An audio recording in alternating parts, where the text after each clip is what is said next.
soorri qalbii eegalee jira.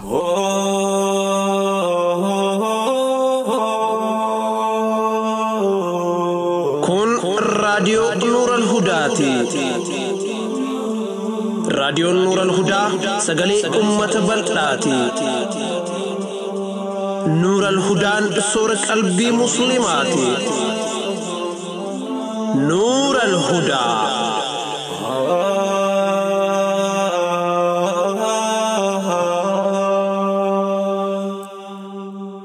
Har'aanatu gaafii gaafata. Gaafadhu. Sagantaa guyyaa hunda maxxansinu irratti dhageeffattoonni hedduu gaafii akka nu gaafatan. Koomentii sagantaa hundaa har'aa gaafiin tun dhabamte hin beektu. Gaafiin tun maal akka taate naaf himuu dandeessaa? Tuni gaafii laaftuudha. Dhaggeeffattoonni keenya sagantaa hundarratti karaa iyyannoo ittiin ergatan nu gaafatan. Mee iyyannoo haala kamiin gama keessan ergachuu dandeenyaa ja'anii koomentii godhan. Sirriidha, gaafiin tun sagantaa hundarratti gaafatamti. Namni gariin gaafii fatwaa gaafachuu fedha. Gariin dhimma birootiif nu dubbisuu barbaada. Walumaa galatti karaa ittiin nu qunnaman barbaadan. Duuba maaliif gaafii tana na gaafatteeti? Kutaan teeknika Nuural Hudaa yeroo dheeraaf dhimma kanarratti hojjetaa ture. Tooftaa dhageeffattoonni ittiin nu qunnamuu danda'an osoo beeksisa nuti maxxansinuun eeyni karaa iyyannoo ittiin ergachuu danda'an irratti hojjetaa ture. Tooftaa akkamtu qophaa'e? Mee naaf himi. Tooftaa tikkeettaatu qophaa'e. Namni iyyannoo ergachuu fedhu, kan gaafii fatwaa gaafachuu fedhu, akkasuma namni dhimma kamiifuu Nuural Hudaa qunnamuu fedhu tooftaa kana fayyadamuu danda'a. Dhaabbileen gurguddoon hedduun tooftaa kana fayyadaman. Tooftaa haalaan bareedaadha. Tooftaa ammayyaawaadha. Dhaamsi nama tokkootis hin qisaasamu. Namni hundi kallattiin hojjettoota Nuural Hudaa dubbisuu danda'a. Tooftaa kana fayyadamuuf maaltu barbaachisa? Wanti barbaachisu iimeela qabaachuu qofa. Iimeela sobaa kan foormii ittiin guutuuf kataban osoo hin taane, iimeela dhugaan fayyadaman kan paaswordii isaa beekan qabaachuun dirqama. Hawaasni keenya hedduun iimeela kana fayyadamuun beekan. Duba tooftaan tikeetaa tun karaa iimeelaa qofaan taati mokkami? Lakki karaa iimeelaatiin miti. Tooftaa kana fayyadamuuf akkaawuntii Nuural Hudaa banachuun dirqama. Akkaawuntii banachuuf ammoo iimeela paaswordii isaa beekan barbaachisa. Mee gabaabsii tooftaa tana nuuf himi. Hayyee, tooftaa haaraa kana gabaabsee ibsa. Namoonni sagantaa kana sagalee qofa dhageeffachuu jirtan, sagantaa kana YouTube irraa osoo daawwattanii gaariidha. Waan hundaa viidiyoodhaan isinitti agarsiisa. Jalqaba telefoona keessanirraa Google Chrome banaa. Achi keessatti ask.nuralhudaa.com jedhaa katabaa. Qubee akka hin dogongorre. Haala iskiriin irratti mul'atu kanaan katabaa. Amma bakki iyyannoo fi gaaffiin itti ergamu banamee jira. Hunda dura afaan isiniif laafu filadhaa. Yeroof afaan Oromoo, Ingiliffaa fi Arabiffaan qopheessine. Eega afaan feetan filattanii booda gama itti aanutti ceetan. Gaaffii yookiin iyyannoo haaraa erguuf tikkeeta banuu qaba. Kanaafuu bakka tikkeeta haaraa jettu tana tuqa. Amma hubachiisa natti agarsiisu jira. Tikkeeta haaraa erguuf loogiin gochuu qabda. Yoo haaraa taate ammoo reejistar godhinaan jedha. Kanaafuu bakka reejistar jettu tana tuqa. Bakka neem jedhutti maqaa kiyya kataba. Itti aansuun iimeela kiyya kataba. Iimeelli as biratti katabu iimeela dhugaan fayyadamu kan paaswordii isaa beeku ta'uu qaba. Eega iimeela katabee booda paaswordii kataba. Paaswordii kana bakka yaadadhutti galmeeffadha. Itti aansuun bakka confirm paaswordii jedhutti paaswordii duraan katabe irra deebi'ee kataba. Xumura irratti reejistar jedhaan.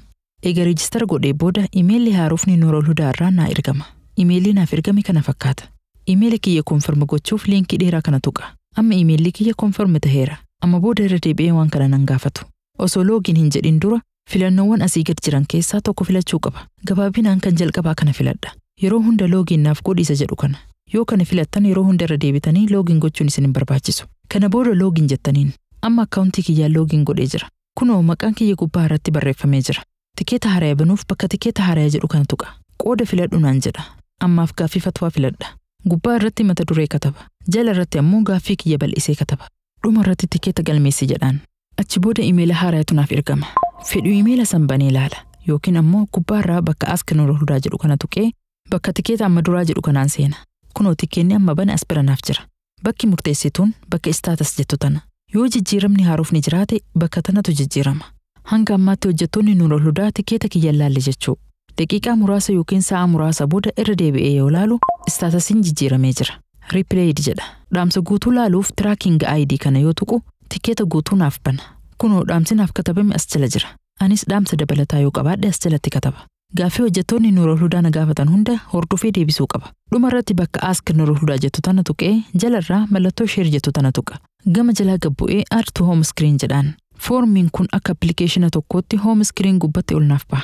Yeroo biroo yoo foormicha banuu fedhe Google banee katabaan oolu. Asuma biraa banee fayyadama jechuu. Online irra taa'anii chat godhamoo yeroo namaaf mijaawaa kataban. Yeroo siif mijaawetti katabda. Hojjettoonni Nuural Hudaatis sa'a isaaniif mijaawetti siif deebisan.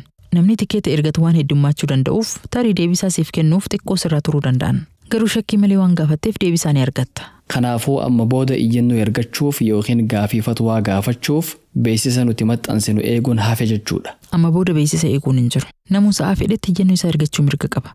Maashaa Allah, tooftaa gaariidha. Dhaggeeffattoonni keenya tooftaa kana fayyadamaa isiniin jechaa gama sagantaa teenyaatti ceena. Harri guyyaan Jumaa Dal'aa Akkar 15 bara 1446 akka lakkoofsa jiraatti. Akka lakkoofsa Itoophiyaatti muddee 7 bara 2017 guutuu ta'u guyyaan guyyaa isiniinaa sagantaan ammoo soora qalbiiti.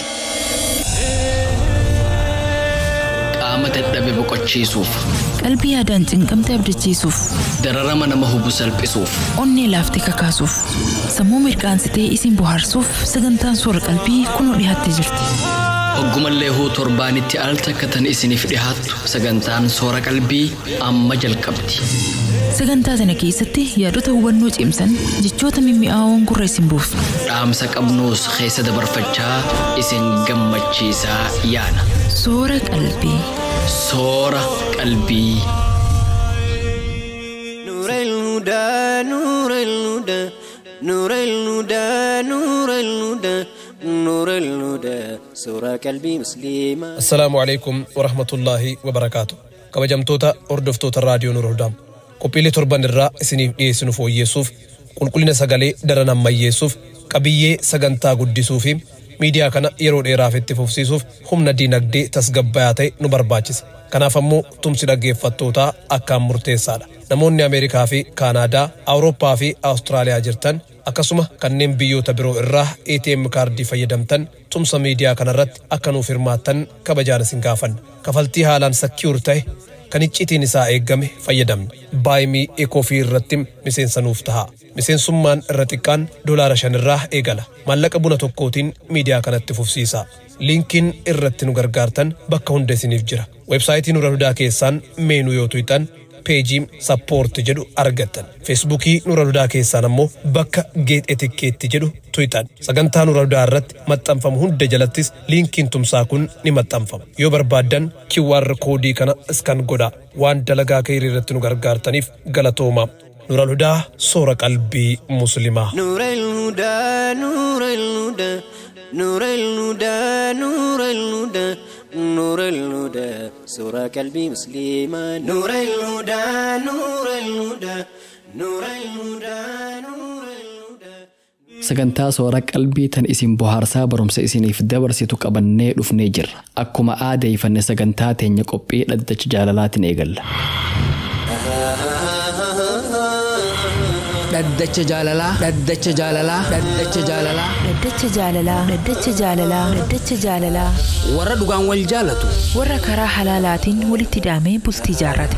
warra jiruu gaarii jiraachuu jiruutu wal himata. Himataa fi himatamaan yookiin ammoo himattuu fi himatamtuun dhaddacha irratti dhihaatanii jiru. Abbaan murtii kennuuf qophaa'ee jira. Abbaa moohatu walitti ilaalla. Dhaddacha jaalalaa. Iyyannoo jaalalaa. qilleensi jaalalaa bubbisii halaala qilleensi jaalalaa bubbisii ilaala. Dooseen jaalalaa banamee jira. Riqicha sunnaa iyyannoo tokkoffaa. Lakkoofsa galmee 781. Assalaamu alaikum wa rahmatullaahi wa barakaatu.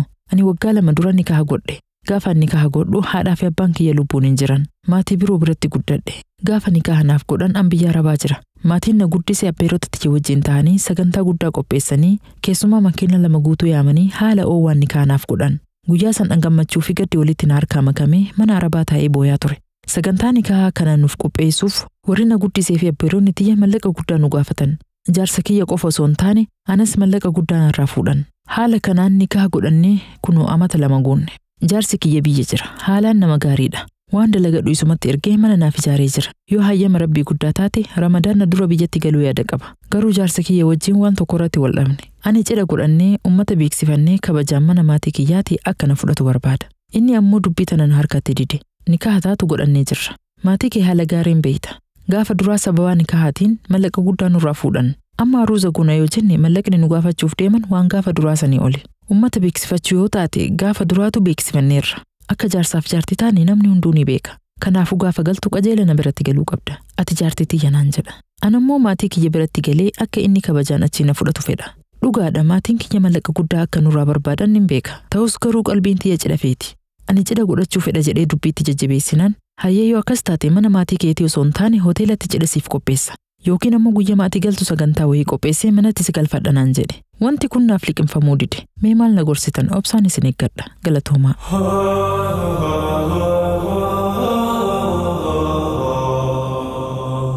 Hayyee maal jettaan? Nikaaha godhatan malee qaama walitti hin dhufne jechuumi. Inni biyya jira. Isin biyya Arabaa jirti. Fageenyarraa nikaaha godhatan. Maatiin kiyya anaa fi isarrallee maallaqa guddaa fuudhan jette. Kan isarraa fuudhan maaharii yoo jenne kan isii irraa fuudhan kunoo. Akkanatti fakkaatutti jettuun tun cidha haalaan jaalatti. Sagantaa guddanaaf qopheessaa nama hunda yaamaa jettee maatii gaafachuun ooltu. Sagantaa siif qopheessinaa maallaqa ergi jedhaniini maallaqa guddaa irraa fuudhan ta'a. Ammas cidha guddaa barbaadde akka maatii maallaqa guddaa irraa fuudhuuf deeman osumaa beektu. Kanarratti yaada akkam kenninaree silaa inni yaada bareedaa dhiheesseef hoteelatti cidha godhannee baasii ofirraa xiqqeessina jechuun waan gaarii ture. Isiin cidha ollaan hundi argu. Kan mana isii dhufanii achirraa baasan feeti. Xiqqoo nama dhibaa yaada irratti kennuun. Hayyee gama abbaa murtii dabarsine iyyannoo taantutti ce'e. Tole. Dhaddacha jaalalaa iyyannoo tokkoffaa lakkoofsa galmee 785. Assalaamu alaikum wa rahmatullaahi wa barakaatu. Nagaa jirtu qopheessitoota qophii dhaddacha jaalalaa an barataa diiniiti. Gama tokkoon daldalaadha. Maallaqa wayyaa qaba. Manaa fi konkolaataas ni qaba. Amma dura bultii ijaaree ture. Jaartiin tiyya haalaan bareedduudha. Nama hundaatu si argachuuf dharra'aa ture. Rabbiin na milkeessee nikaaha godhadhee manaan gahadhe. Waggaa 3 guutuu waliin jiraannee ilmoo argachuu dadhabne.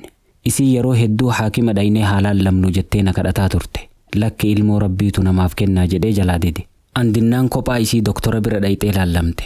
Rakkoon isii bira akka jiru itti himan. Garuu wallaansa ni qaba jedhaniin. Yeroo kana manatti deebitee waan doktorri jedheen natti himte. An akka malee dallanee osoo an si dhoorgu maaliif dhayxa jedhee loleen. Boodarra maallaqa ittiin wal'aanamu naa kenninaan jette. Abadan siif hin kennu. Ilmoo rabbiitu namaaf kenna. Gaafa rabbi jedhe qofa arganna. Doktorri maallaqa nu nyaachuuf akkana jedha malee waan rabbiin nu dhoorgate nuuf kennuu hin danda'uu jedheen. Irra deddeebitee na kadhattee namas natti ergitee na gaafatte. An garuu dubbii tana irraa fudhachuu dide. Kana booda eegana yaalchisuun sitti ulfaatee nikaaha narraa buusi. An haala kanaan si wajjin jiraachuu hin fedhu naan jette. Nagayaan deemisi hiikee jedheen.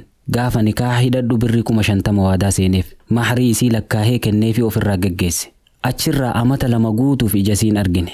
Nama gaggaafadhee odeeffannaan biyya Arabaa deemte naan jedhan.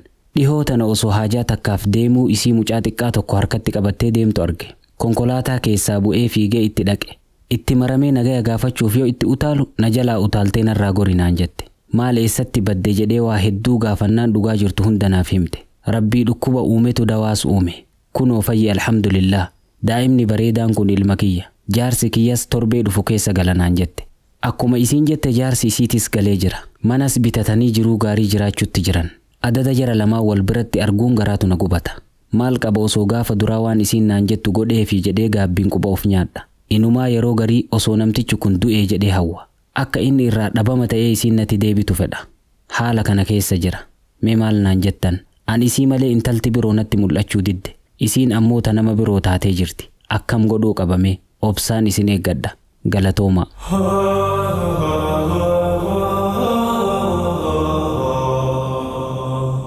Hayyee maal jettan iyyataa kanaan? Xiyyaataatu ni beeytaami. Waan an jedhe malee wanti namni biroo jedhu takkas hin taatu jechuu. Iyyataan kun amala kanaan miidhame. Haakima dhaqee wal'aanama jetteen. Abadan hin wal'aanamtu jedheen. Manguddoo itti ergattee kadhattee dadhabdee boodarra na hiiki jetteen. An dubbii tiyyarraa deebi'uu irra siin adda bahuu filadha jedhee hiike jechuu. Tanumaaf hiike. Amma sheenaan quba of nyaachuutti jira kunu. Amma osoo yeroon tasgabbaa'ee intala biroo laallatee gaarii. Bultii namaatti hinaafuu dhiisii intala biroo laalladhu jennaan. Kanaan ala waan dhaabnuuf hin qabnu. Waan hafti gama abbaa murtii dabarsina. Dhaggeeffattoota keenya kabajamoo iyyannoon hardhaaf kurfeeffanne hanganuma. Hayyama rabbii guddaatiin murtiin dhaddacha kanaa guyyaa kamiisaa isiniif dhihaatti. Dhaddachi hardhaa goolabamee jira.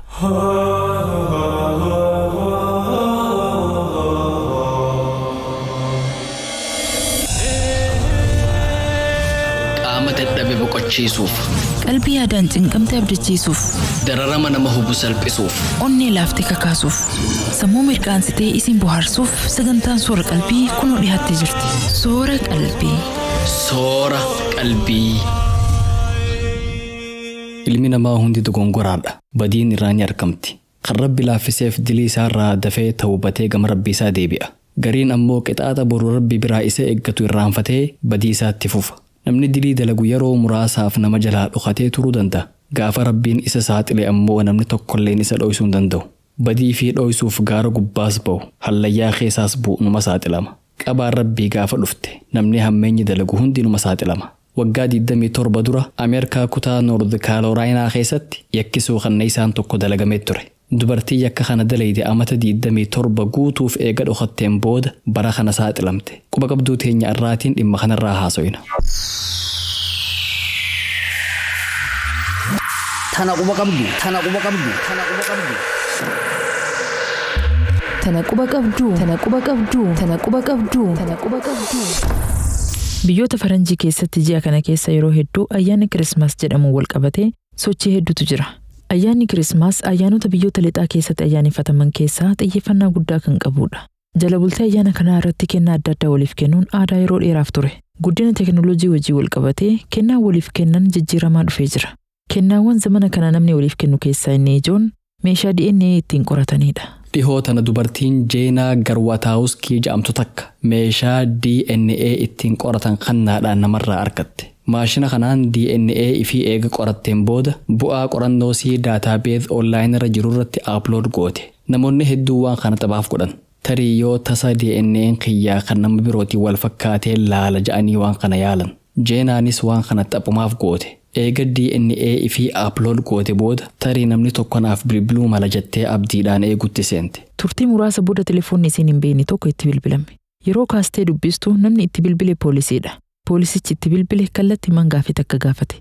Daa'ima Gaarnet jedhamtu beektaa jedhee gaafate. Hin beeku jettee telefoona cufte. Poolisichi irra deddeebi'ee itti bilbilee gaafatus Jeenaan xiyyeeffannaa itti kennuu diddee telefoona cufuu filatte. Dhimmi daa'ima Gaarnet mudannoo bara 1997ti. Yeroo sanitti daa'imti Gaarnet jedhamtu tun akkuma dhalatteen feestaalaan maramtee mana fincaanii keessatti darbamte.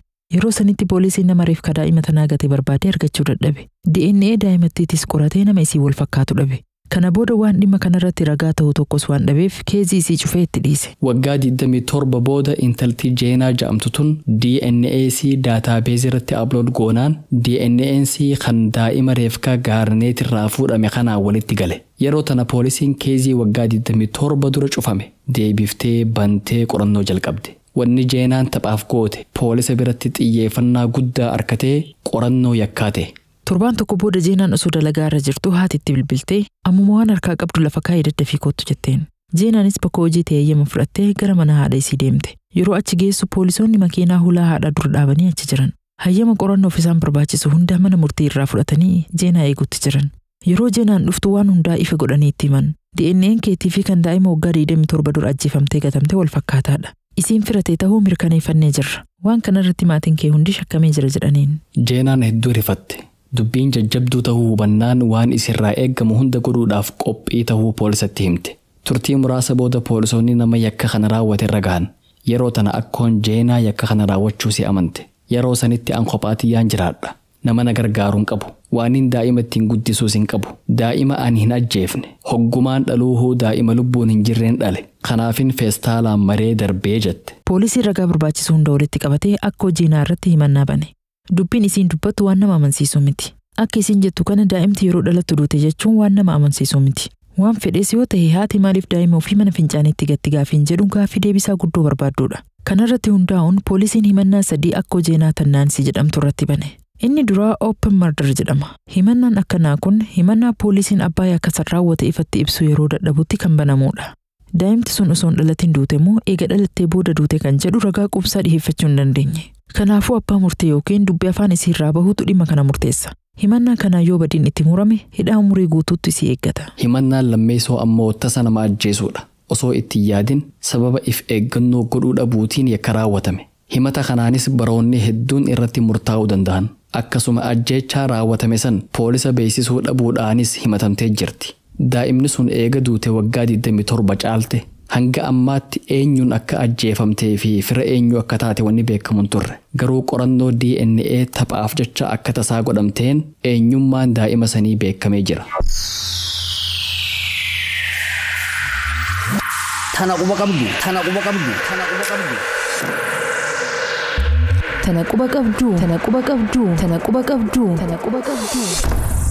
Kan dhageeffachuu jirtan raadiyoo Nuurul Hudaa sagantaa Soora Qalbiiti. Qophiileen har'aaf kurfeeffannee dhufne hanganuma.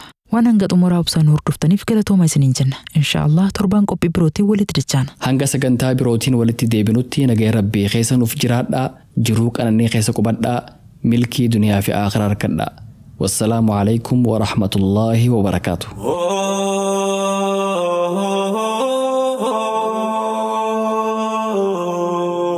نور الهدى صورة قلبي مسلمة